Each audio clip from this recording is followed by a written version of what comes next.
informative speech on disseminated intravascular coagulation. I have in my audience today Jonathan Moore and Benjamin Moore that will be listening to my informative speech today. My speech today is on disseminated intravascular coagulation. Disseminated intravascular coagulation, also known as DIC, it is abbreviated. The statement of purpose is, after listening to this following speech, I'm hopeful that the listeners will be able to become aware of DIC. DIC is a very life-threatening disorder, and I feel that more people should be educated about the process of the disease. The sources that I utilized in the speech were Huther, S.E., McCants, K-E-K-L, and that was in 2012. And the topic of the book is Understanding Pathophysiology, which is the 5th edition, made out in Missouri, and it's from Elsevier Mosby is the name of the publication.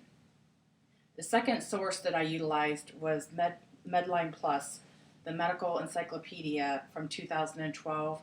They had a great variety of information on understanding disseminated intravascular coagulation. That comes from the U.S. National Library of Medicine, NIH, National Library of Health, and that's from Mazar K. 2003 is my third resource, and that's also on disseminated vascular coagulation. Now, this is a surgical critical care VIVAs, and it was in page 38 through 39 that I resourced, and that was out of Greenwich Medical Media Limited. And those are the three resources that I utilized in an effort to help me present this presentation. The cause and the history of DIC is when a person is injured, certain proteins in the blood become activated, and they travel to the site that is injured to try and stop the bleeding. However, in patients that have DIC, the proteins become abnormal. They are not activated at the time of the injury. Some of the reasons for DIC proteins become abnormal and are not activated. Some of the reasons for DIC are as follows. Inflammation can cause this disorder, infection such as sepsis, trauma, burns, malignancies, a reaction to a blood transfusion, obstetric causes such as amniotic fluid and embolism, placenta abruptia, and eclampsia, and liver failure can also be a possible cause for DIC. Blood films can be detected in anemia such as microangiopathic hemolytic anemia that shows up in the blood films. This is a way that it's detected for DIC would be blood transfusions, platelet transfusions. The blood transfusions would be of packed red blood cells. A heparin medication is used to prevent the clotting, used to interrupt the clotting events involved in the fatal disease. Although DIC may be detected because of all the complications involved, it may be too late to be treated.